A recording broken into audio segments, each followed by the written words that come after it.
Hi, this is Eva. I'm doing a follow-up to my last video. I'm going to sort of finish up the schizophrenia mental health diagnosis talk that I did, because I realized I talked so much about PTSD and kind of forgiveness also came up, and I talked about the criminal justice system a little bit, and I realized that I didn't really tie them together. So I'm going to try to wrap up a little bit of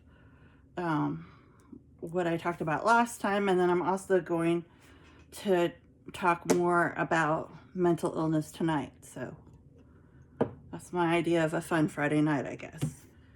I was and will be talking about this book January 1st, which is about a 7-year-old girl, well, actually she was 6 at the time, who was diagnosed with schizophrenia, which is kind of bizarre and highly unusual that a child would have schizophrenia.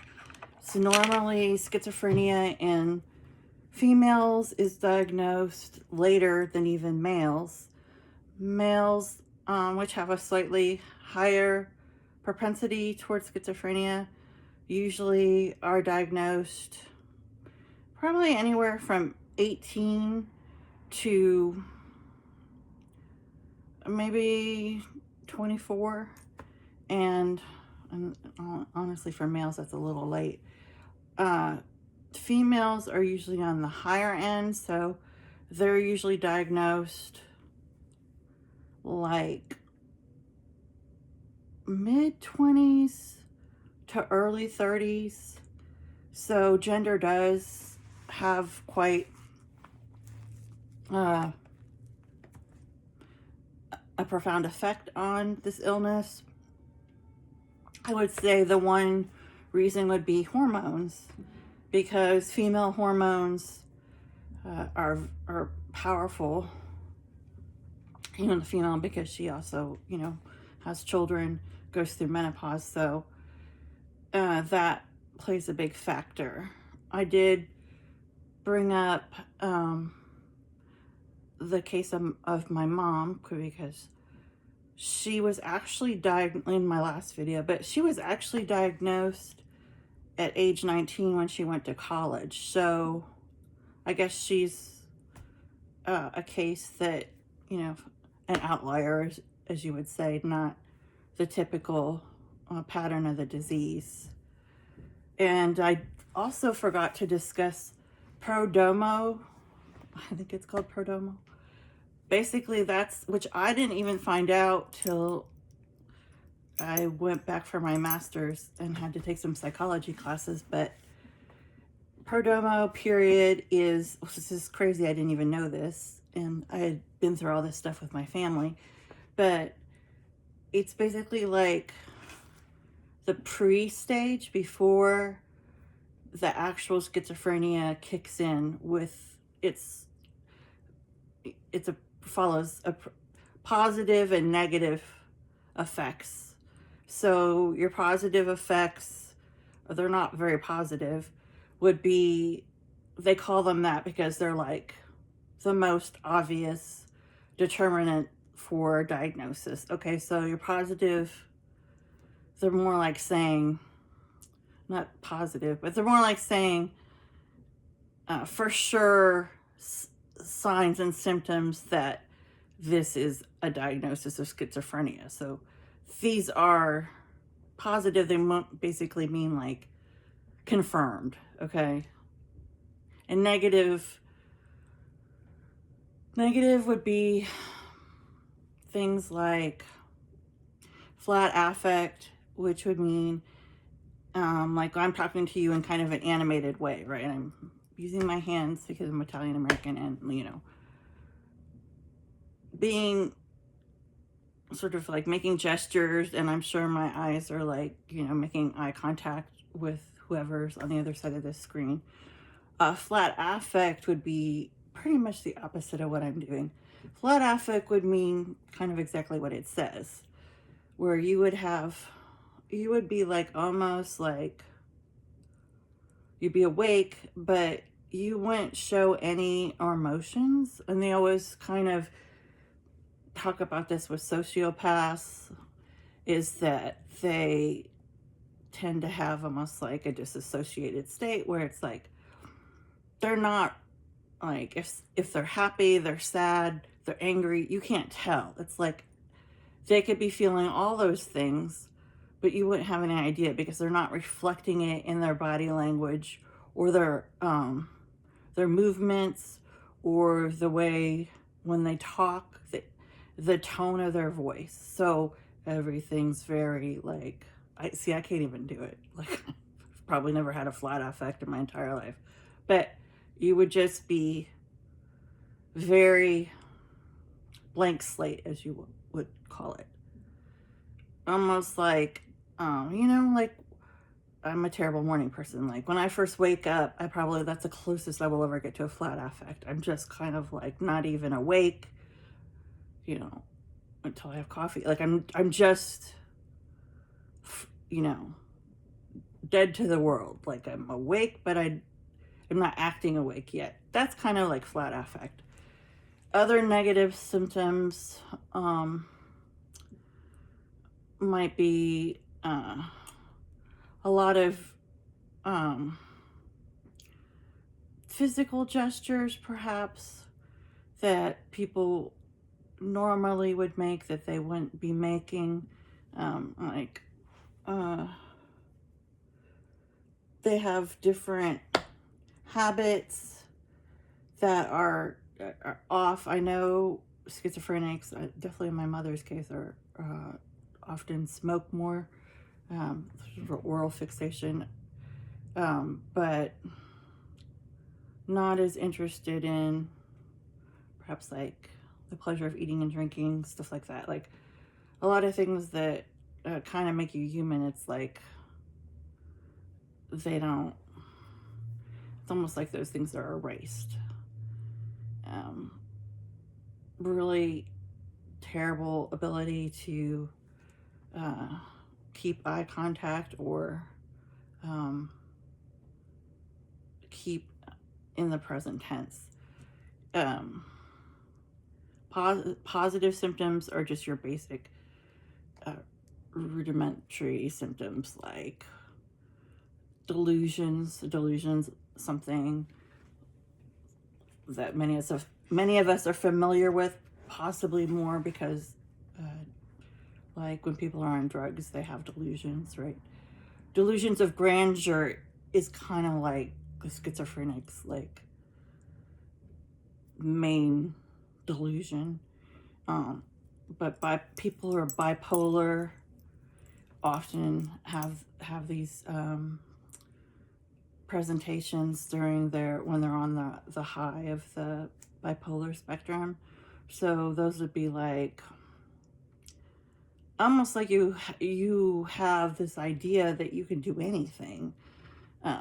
Like you get this incredible, almost like ecstasy, I guess, or what that would be like. From what I've read about it, like it heightens your senses. I mean, people think they can do anything. They feel physically like superpower, like that they can stay up all night. They can create, like they think that they can create things. And sometimes when people are in these delusions, they do end up doing work a lot faster.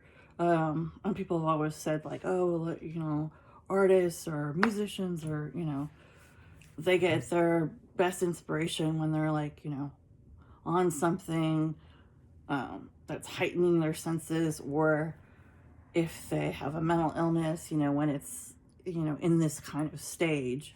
But the truth of the matter is that delusions usually make people, though there are very many famous bipolar artists, writers, etc., that is true, but I don't think I would say that it's necessarily from delusions, because delusions kind of takes over like your focus. So instead of focusing on like, oh, I'm gonna draw this here and I'm gonna make this over here, and I'm going to color it this, and you know, like you sort of have it mapped out in your mind how you're going to do things. It's like a delusion of grandeur would be like, you know, I'm invincible, you know, they'll think that they're, you know, I'm the king of France, or, you know, I am, you know, I'm God. That's usually the main one people do. I'm God, I'm Jesus,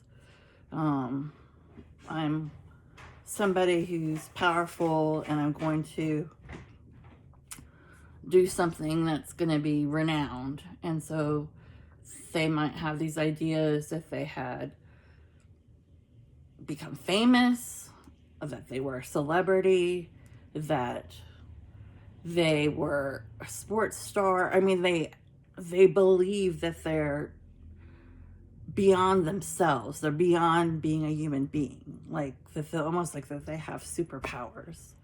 And it's more than just they believe it. It's like they have an incredible flow of adrenaline that makes them, backs up this delusion. You're right. So it's like they have the physical affect of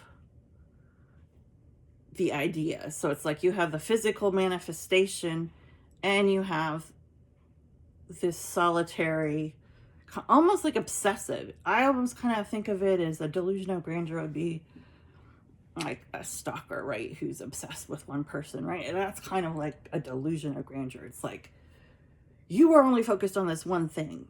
That is all you care about. You are not thinking, and like if somebody's talking to you, or you are hearing music, you're not listening to the lyrics, you're not listening to what people are saying. It's like you are focused on this one thing that you truly, truly in that moment believe is 100% true.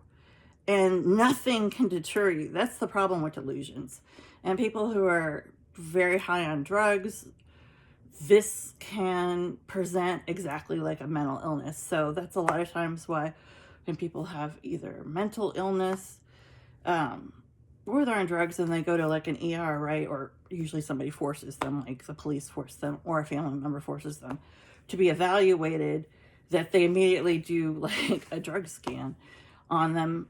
Or if they are a drug addict, they might try to get records and see, has this person been in like any kind of, you know, institution for any period of time for any kind of mental health issue. Because it's kind of like they're very like married to each other, because people with mental illnesses, they have these big highs, right? But then they have these terrible lows. So it really does kind of follow the trajectory of almost an addict or an alcoholic, right? Who also has highs and lows based on the chemicals in their body. And the person who's mentally ill also has highs and lows based on not the chemical they ingested, okay? So not the substance that was foreign from their body that they put into their body, thus causing these symptoms. They have the body chemistry from genetics, DNA, from stress, circumstances beyond their control.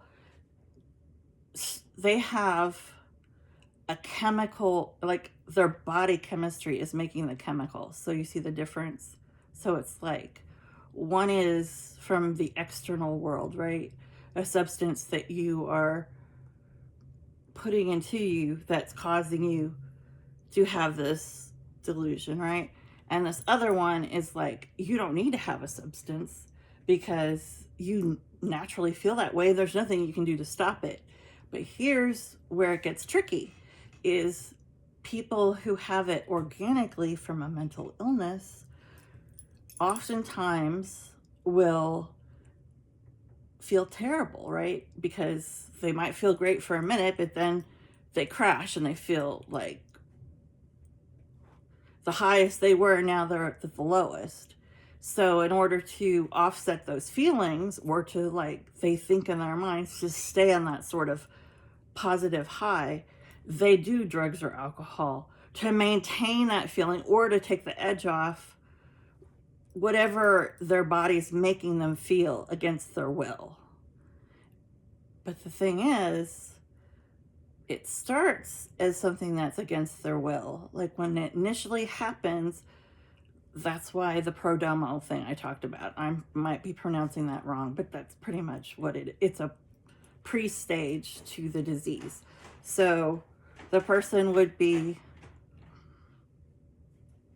having the symptoms like on a really small basis, leading up to the disease actually taking over. But in the prodromal stage, you only have like, it's like a lower dose, and then and then it sort of peaks, and then you sort of come down from it, but it's short period of time. It's like a finite amount of time. And when that finite amount of time is over, it's almost like you have like a mini flu, but you don't have the full-blown, I'm in bed for 2 weeks flu. It's like a smaller presentation of it. So that is a huge clue for doctors or professionals or parents, since this disease often happens when people are young, to really recognize, because that stage is highly unusual and will seem bizarre. And if caught then, if you were to take someone at a young age before they have the full-blown disease starting and continuing, if you catch them at this early stage where it's just making the first sparks of it, sort of like a engine starting, but the car's not running right. So if you can catch it then, and you'd have to be pretty educated and astute to catch this, you can take them to get professional help, and they could get on medications or therapies that are, I don't know, like nutrition, exercise, whatever. You could get on therapies that would counterbalance it and try to disrupt the eventual progression of it into full-blown disease. Okay, you have that period of time where you might be able to turn the tide by aggressively attacking it. That is a really hard thing to pinpoint, but there are programs out there, I won't say there's a lot of them, but there are programs out there that are for young, well, they're not young, they're like 16 and up, aged adolescents, to catch them before the disease would develop. But normally that would be like, there would have to probably be some sort of genetic disposition or schizophrenia also.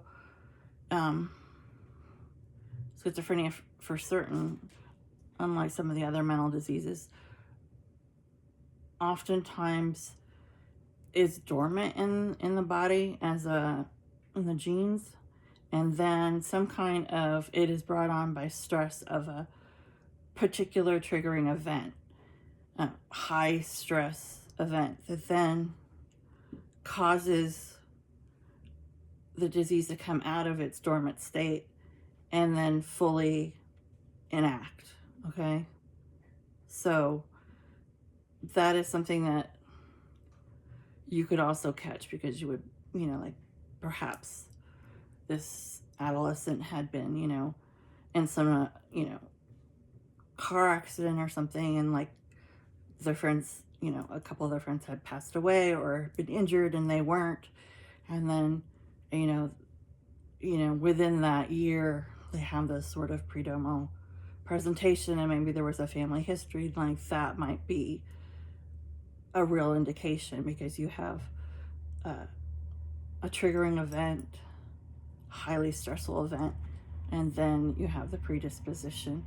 And so that would be something that could be looked into. In my mother's case, she had polio, and she had it very young. She had it like 8 or 9 years old. And when she had that, it just caused unbelievable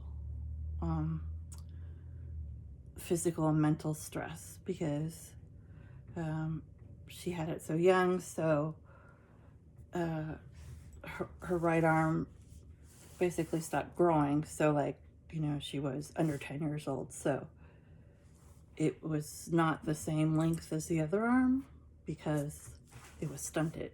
And then when you have polio, you get muscle atrophy, and that's basically exactly what it sounds like. So your muscles are not taut, or, you know, like when you go, like if I go to pick up my glass case, right, I'm using my muscles to grip this.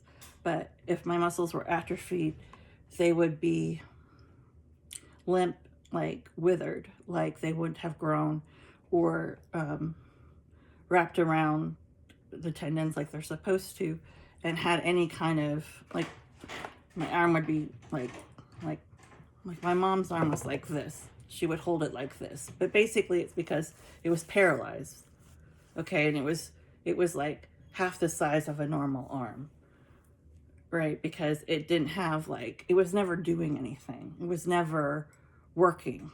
So she always carried it almost like, I don't know, she would wind it up, so I guess to sort of clutch it to her side. She didn't like it hanging down because she didn't want people to notice the length was different. And in many, well, almost all family photos, she has her arm behind her back. There's one photo of my parents' wedding that I have where they're preparing like punch or appetizers in the kitchen, and she must have just not realized her arm was out, and you can see it then. Okay, so she had that. Then her back, she was bedridden for 2 years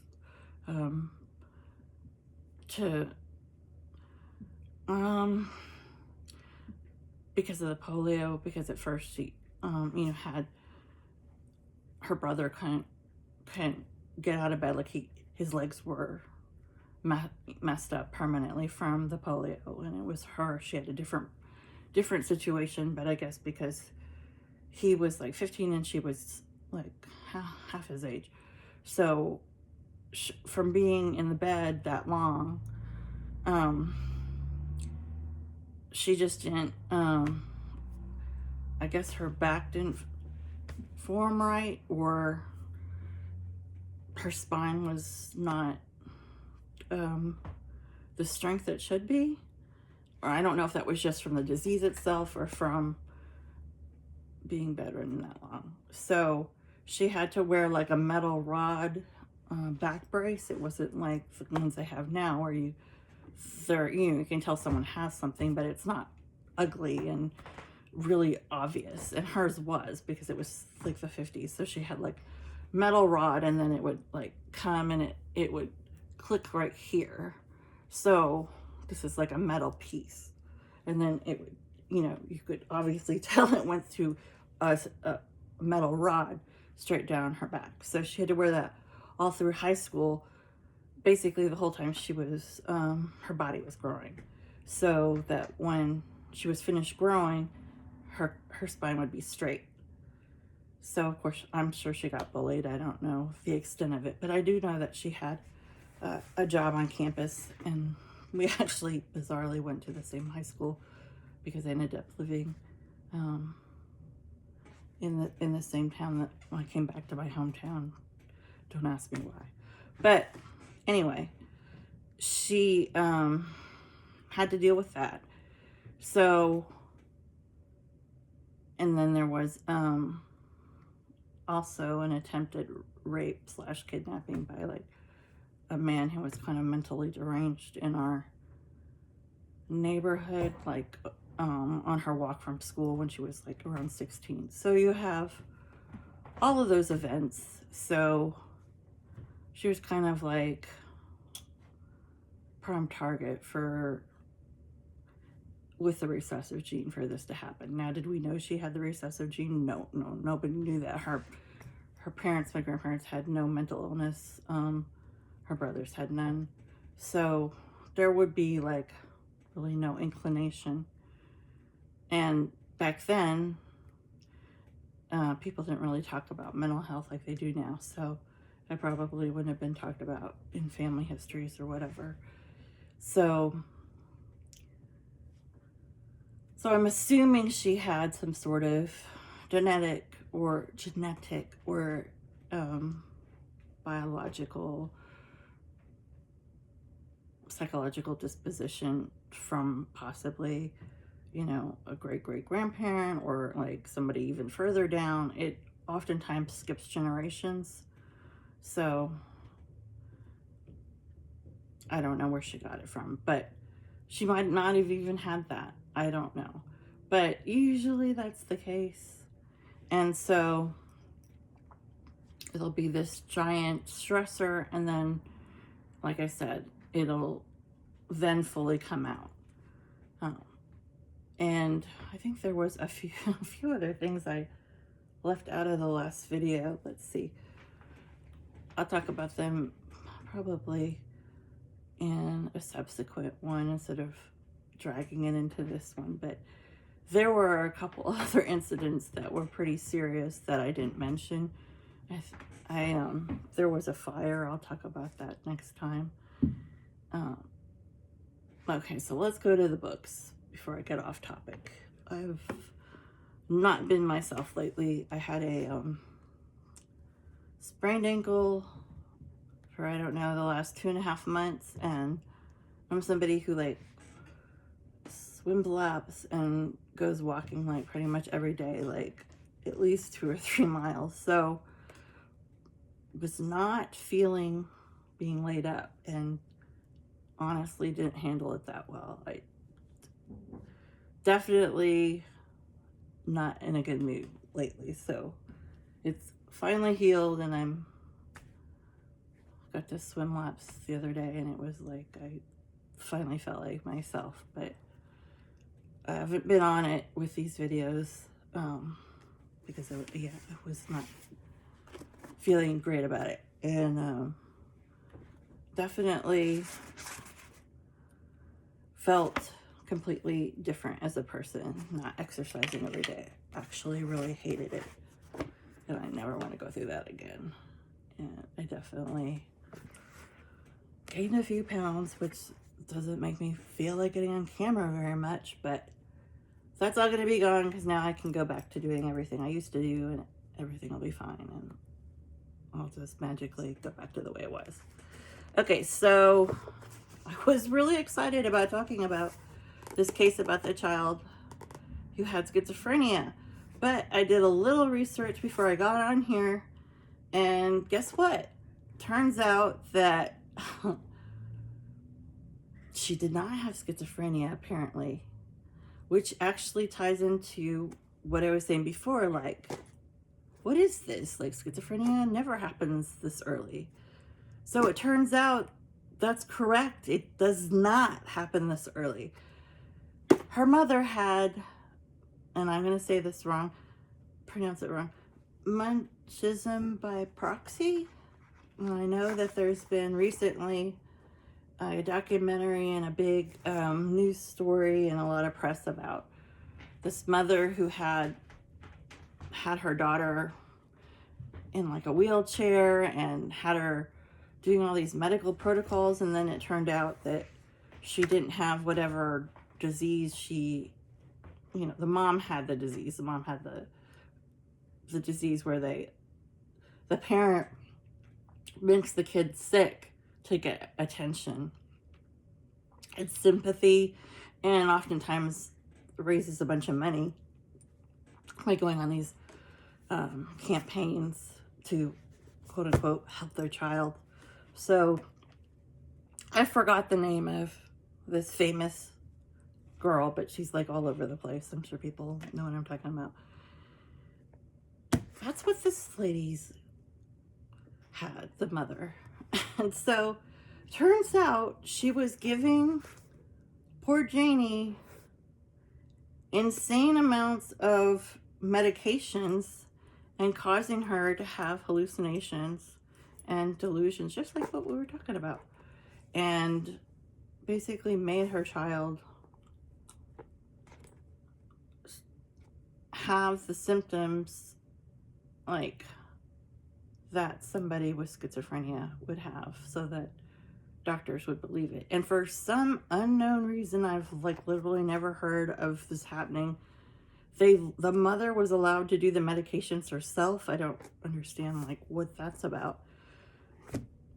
So this poor child had autism and is now been, the mother lost all rights to her or the brother. And the brother, it's even almost, well, it's not sadder because this situation is deplorable.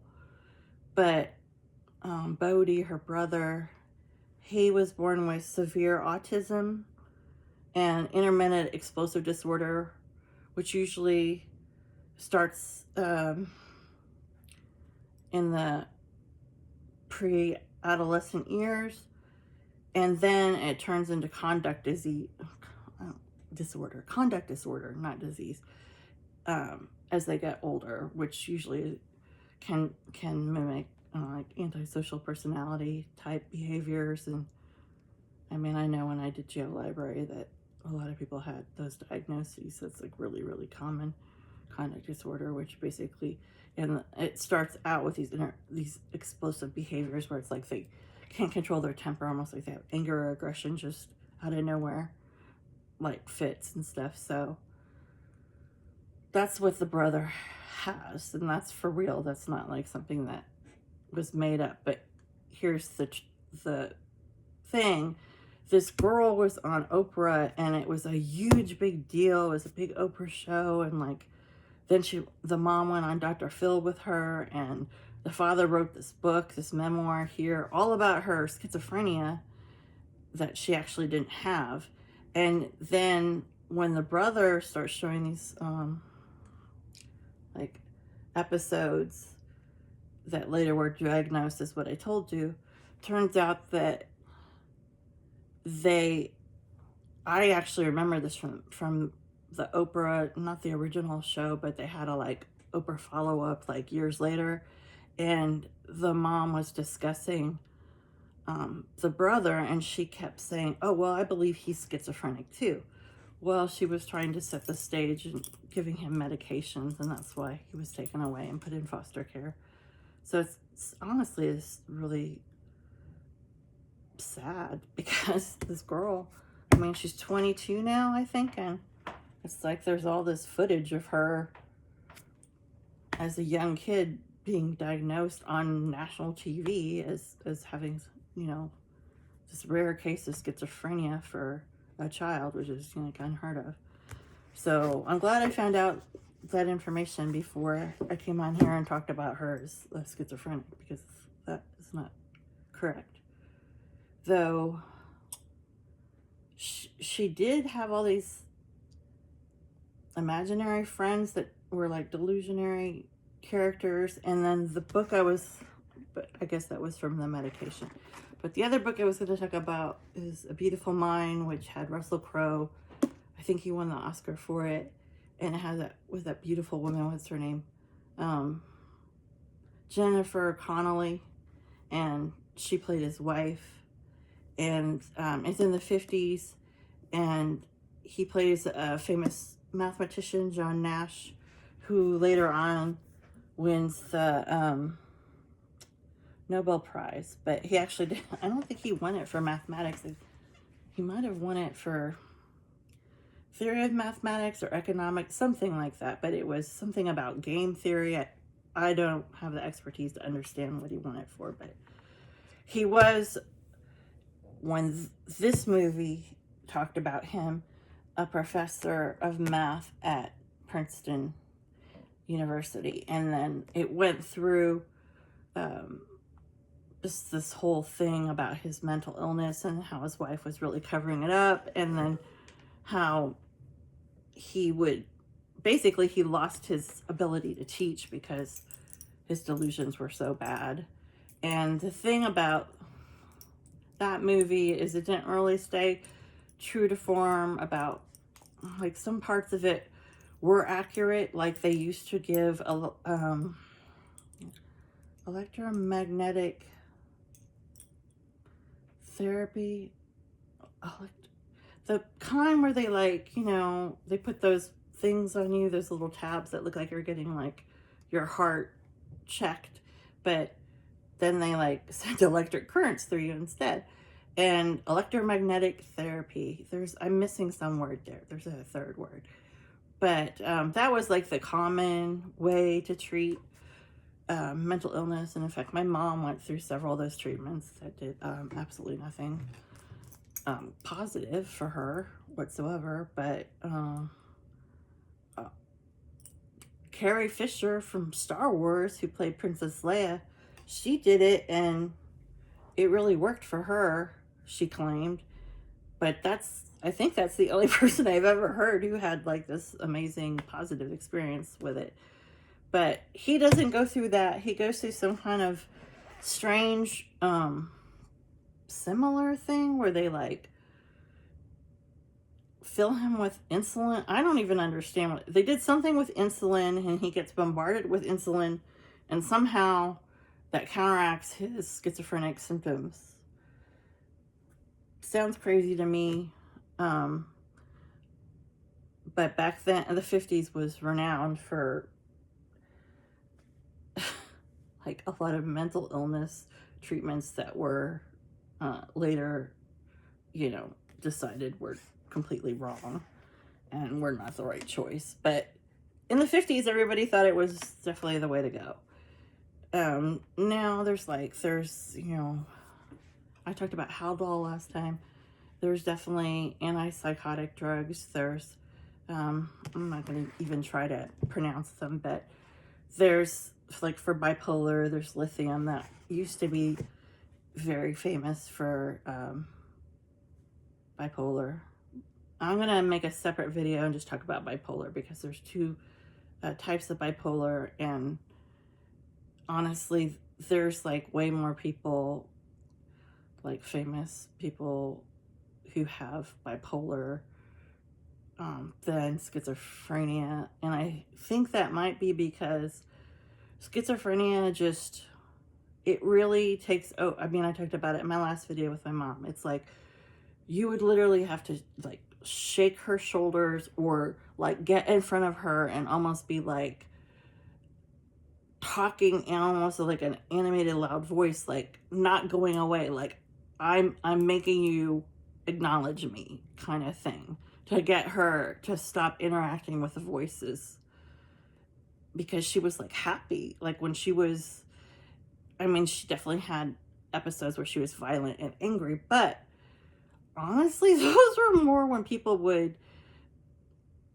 take her and put her in reality. Like she was more unhappy in reality than she was when she was hearing the voices and interacting with them. It's like, it wasn't pleasant for us. It was horrible as family members, but for her, she was happier, because to her, that was reality. It'd be like if somebody was forcing us to be in a schizophrenic state and we're like, no, I'm here in the present tense on earth, like I'm doing my job, or like I'm doing something fun. Like I don't want to go do what you want me to do. I'm fine where I am. That's kind of how it was with her. But you know, when it happened, when I had to deal with her and our family had to deal with her, it was like absolutely horrendous, because it would usually be like you're trying to get her to like get in the car, or horrible public dinners out, or going to the movies, or whatever, you know, these horrible, going to the mall. Like, I don't know why we did all these things, but it was to get her out of the house, get her, you know, out in society. But it would be fine when she was there. Like, she would just be talking to herself and waving her hands, and like she would just be ignoring us completely, but she was fine, like, to herself.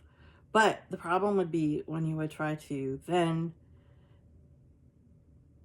change it up, like mentally ill people. I know this happens a lot with autism. That's in no way a mental illness at all. I'm not comparing them as that. I'm just saying any kind of neurological propensity,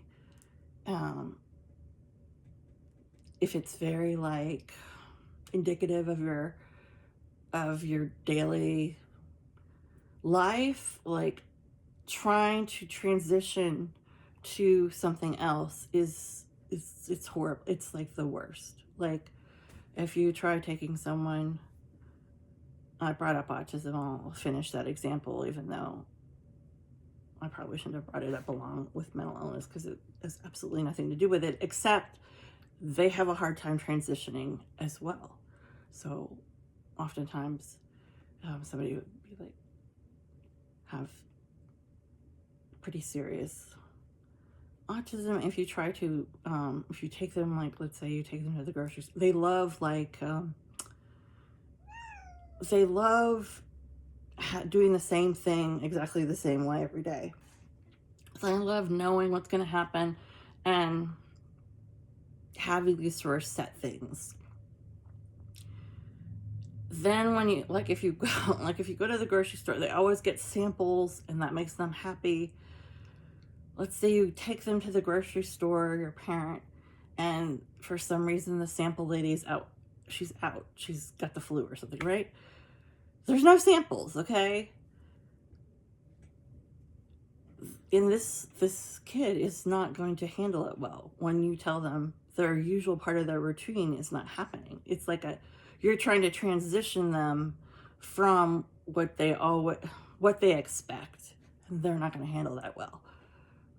Someone who's schizophrenic and they're, in their own little world, now you have to direct them out of their world, right? Because you have to leave the mall and go to the car, in the parking lot. So that means you have to stop with their little bubble that they're in, right? And you have to change it up. You have to get them out of that just to get them in the vehicle. Once they're in the vehicle, they can start doing it all again. And everything, like you're only making them do it for like 10 minutes, 15 minutes at the most. This is not going to go well because to them, their sense of time is completely different than somebody who doesn't have that mental illness, okay? You can't tell them like time. I mean, she would repeat, like if I would say, like 3:50, like we have to, do this by 4:30, like she would repeat it like, oh, 4:30, she would have a watch, which I don't even, whatever. And like that is like nothing. That means nothing. So then when you try to tell them, okay, now it's 4:30, it's time to go. No, that's not going to happen. And you're going to get into unless you can get them to stay in that state and somehow escort them through the doors to the car and they can still be talking to themselves and doing whatever they're doing, then they might be fine. But if you try to interrupt that, it's gonna be not good. So I did go off on a tangent. I guess the only good thing about that is just to show you that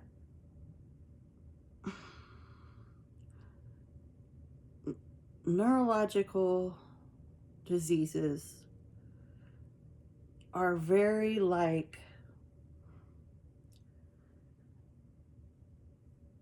set, like your idea that you're going to go in and do this, whatever, people will just be like, oh, I have a way with people, I'll be able to get her to do it, or whatever. Or like some therapist thinks they're going to do something that's going to be like amazing and this person's going to really like take to it and change. Like, no. Spend some time with somebody with one of these disorders, like one-on-one time, and you let me know how that goes. Okay?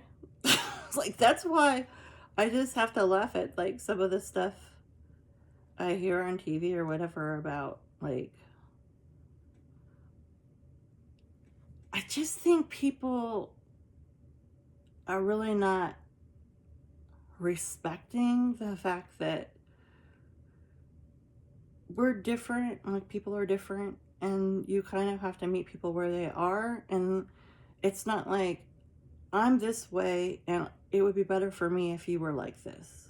And that is definitely how I felt about my mother growing up.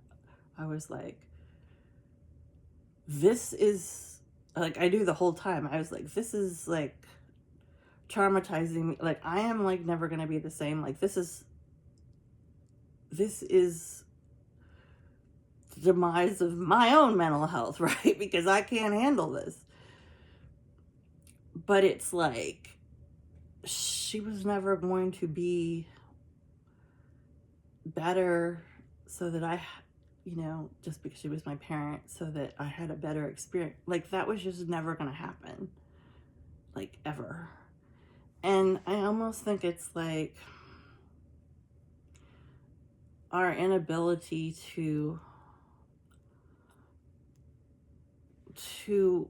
respect things, the order of things, or the way the body and the mind and the spirit are, is, I think that you can promote change. I certainly would like to think that I have, like, taken a lot of extremely terrible events in my own history growing up, like really terrible things that, like the robbery, or, being a victim of violent crime, all these things that happen, multiple times. I would like to think that I, like, through really hard work with therapists, or with, working on my own issues, over and over and over and over again for years and years and years. I would like to think that that made a difference, and I've changed from who I used to be into somebody who's a better, less affected, less PTSD, less whatever. But that's from, like, basically me deciding I'm going to engage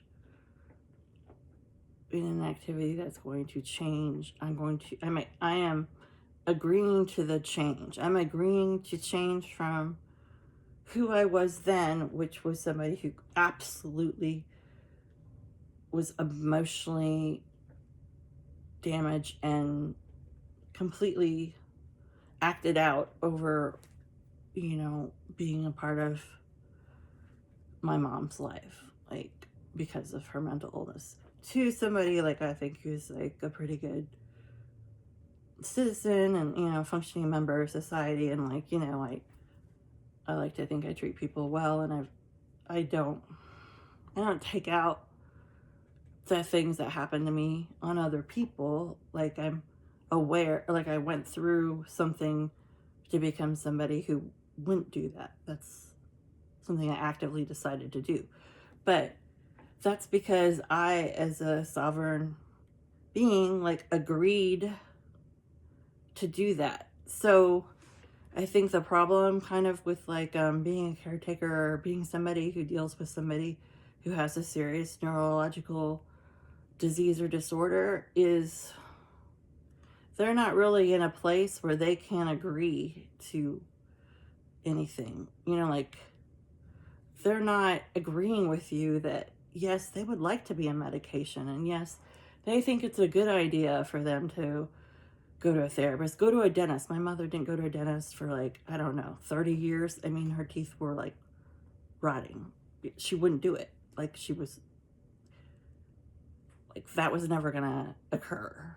Okay, so you could not reason with someone with this disease, in my opinion. Now, people may have different experiences with people that they know who have mental disorders. My experience was they're not flexible. But in some areas, she was. but it's only because they were things she willingly agreed to. It's things that she wanted, that she was willing to do. Like, she got her license taken away. Like, she had all these serious issues, you know, with obviously being active hallucinations and delusions. I don't know why she was driving anyway, but